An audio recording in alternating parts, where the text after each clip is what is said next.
Oke teman-teman, kita balik lagi ke Fantastic Secret ke-35.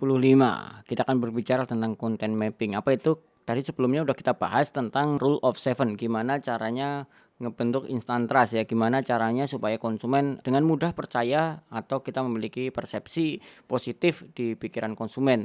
Dengan cara kita melakukan rule of seven, ada mengulang 7 kali gitu dengan subjek yang sama. Artinya orang yang sama melihat iklan kita atau komunikasi kita selama 7 kali. Nah, pertanyaan berikutnya adalah apa nggak bosen tuh kalau orang melihat iklan kita selama 7 kali berturut-turut gitu. Nah, kalau misalnya ada iklan dengan cara seperti ini ya otomatis orang akan bosen gitu.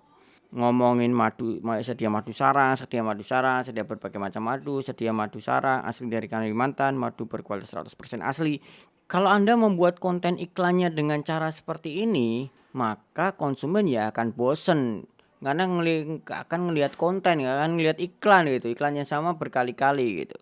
Misalnya Anda menjual madu ini juga via WhatsApp, kemudian di-share ini ke grup-grup WhatsApp yang Anda ikuti, tentu orang yang membaca kan sangat bosan sekali yang ada di grup itu, dianggap sebagai spam gitu kan. Nah, makanya gimana caranya supaya teman-teman tidak lagi ketika share tidak membosankan gitu, bukan tidak membosankan ya.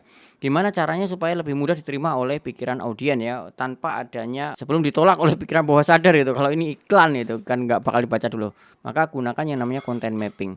Content mapping itu kayak gimana sih hasilnya? Ini adalah salah satu sampel ya.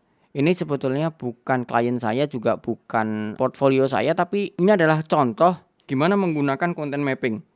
Yang tadinya kita berbicara produk, kemudian dengan produk yang sama, gimana nih caranya gitu, membuat dengan pola content mapping yang saya ajarkan. Oke, yang pertama, kita berbicara misalnya bisnis itu penting, keluarga lebih penting gitu kan. Jangan sampai saat family trip stamina turun, jaga multivitamin alami madu Hanesia gitu.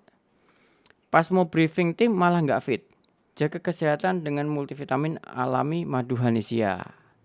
Nah, oke, yang kedua berikutnya, yang ketiga, saat cuaca begini jaga stamina terus fit agar lancar meetingnya multivitamin alami madu Hanesia. Iklan yang keempat, badan fit lebih enak mikir, strateginya jaga kesehatan dengan multivitamin alami madu Hanesia. Kalau kita lihat pola dari 4 iklan ini adalah selalu mengkomunikasikan adalah madu dipositioningkan sebagai multivitamin yang alami. Nama brandnya adalah Hanesia. Inilah metode yang saya sebut dengan mengubah dari produk fokus menjadi ke customer fokus. Artinya apa sih mengubah dari produk fokus ke customer fokus? Artinya adalah mengkomunikasikan dari sudut pandang ke konsumen. Bukan membicarakan produk itu sendiri, tapi membicarakan konsumennya. Sudut pandangnya yang menjadi center adalah ke konsumen itu. Nah, pertanyaannya gimana caranya kita ngebuat iklan yang menjadi customer focus ini? Oke, mulai dari rasional value-nya, yaitu madu alami ya. Kita ngomong dulu nih, madu alami. Kemudian langkah kedua apa yang harus dipersiapkan? Yang kedua adalah Anda mengetahui dulu buyer personanya. Segmen pengusahanya misalnya yang sibuk, sering bisnis trip, punya banyak tim. Ini adalah buyer personanya nih. Meskipun buyer persona bukan gini aja, tapi ini hanya sebagai sebuah contoh ya. Oke, kalau kita nggak tahu buyer persona, nggak tahu kehidupannya si pembeli brand kita, audien kita, apa yang terjadi ya kita bakal sulit bikin konten yang gue banget gitu. Kita bakal sulit bikin konten yang menjadi customer focus. Jadi intinya ada di sini sebetulnya, ada di buyer persona. Oke, langkah selanjutnya adalah misalnya begini. Ini buyer persona, kita udah dapat rational value, kemudian kita bikin konteks. Ini yang saya sebut dengan konteks. Konteksnya apa nih? Misalnya pada saat pengusaha itu family trip, pada saat pengusaha itu melakukan briefing sama timnya, pada saat pengusaha itu mikir strategi, pada saat cuacanya saat ini misalnya sedang hujan.